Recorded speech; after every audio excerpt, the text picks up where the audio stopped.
cơn mưa đình rơi, nụ cười nát sâu bầm môi. Với những năm tháng em đừng lại chờ anh vào buổi tối. Nếu em muốn rời xa anh thì em sẽ kiếm bằng những lý do rời xa. Hoàng đâu đã đánh chỉ khi tàu lo nhỏ ý tình. Lo khó nhỏ tiếng có lưu mê tình ít trong cúi tanh tên. Những anh có bề mùi ưu tàu tu tông tài lo chân. Mà sang ấy thấy tàu có anh chân khi tuột mùa ý khó thông của mê mê. Sao nhớ người yêu cũ thế nhỉ? Chắc mình phải đi chết để hết đời, để đừng nhớ người ta nữa. Nhớ người ta khổ quá. Mình làm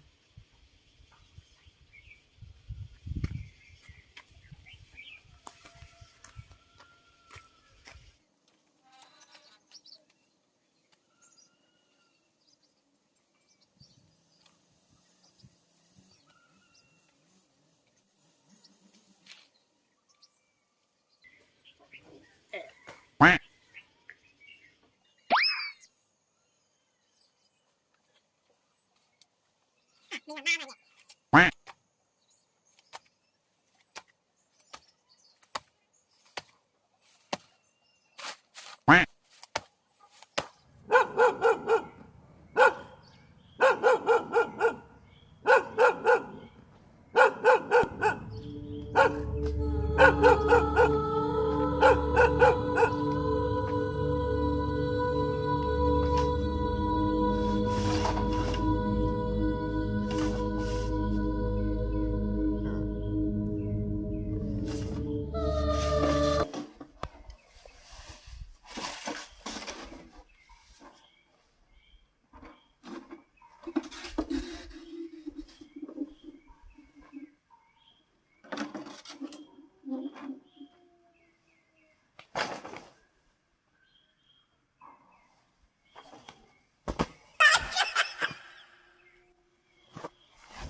Yêu cổ thế này bao giờ mới chết đây?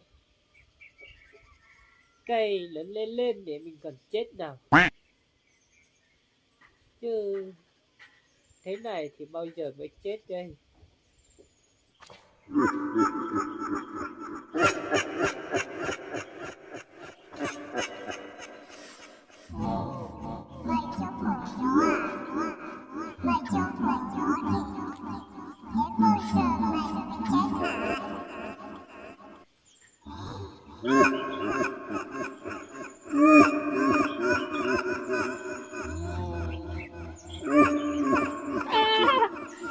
Mày là ai?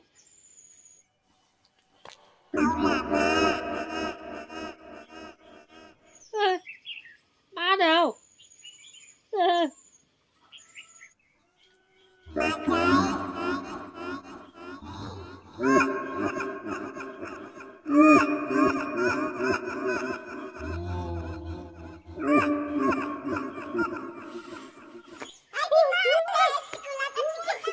Cứu ơi! Cứu ơi! Cứu! Có ma! Cứu ơi! Cứu tôi ơi!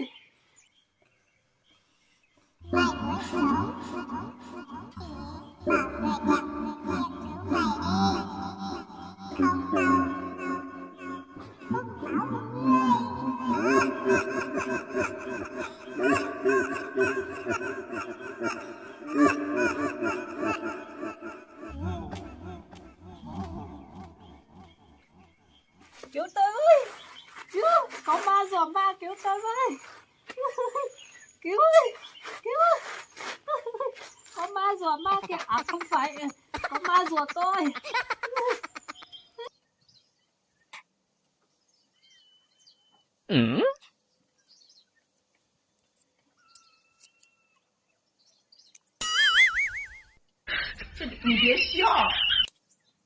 đi luyện võ công.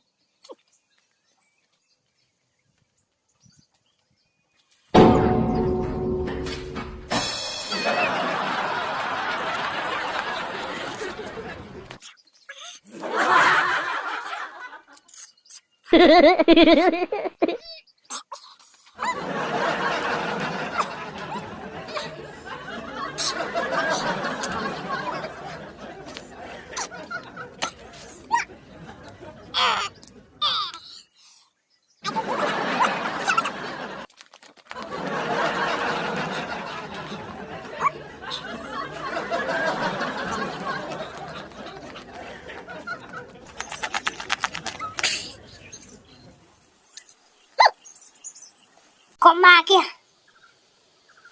từ từ, tôi nói chuyện với người này đó. Người đẹp ơi, cứu ơi, cứu tôi với, người đẹp ơi, ơi, cứu ơi, cứu tôi với. Tao cứu ngươi phải mổ một con lợn quay cho tao ăn, thì tao mới cứu ngươi. Vâng, ngươi cứu tôi sẽ mổ một con lợn quay để cho ngươi ăn luôn. Cứu ơi.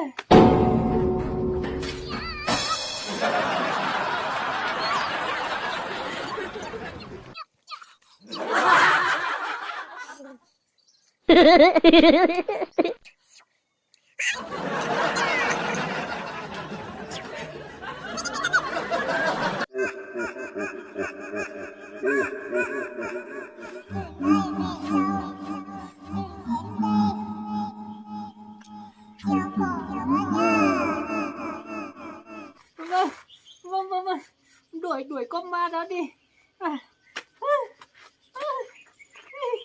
Sợ quá. Chạy thôi.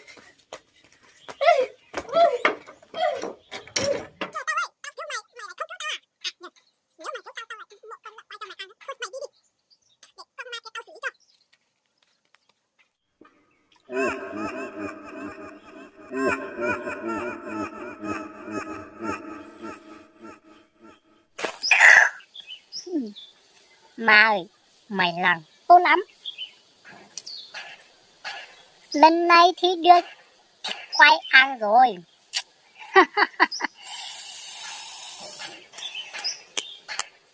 Bây giờ chúng ta chỉ cần về nhà đánh răng, mày răng là đến ăn thịt heo quay thôi. Đi mà. Nếu không đi mày sẽ chết đó.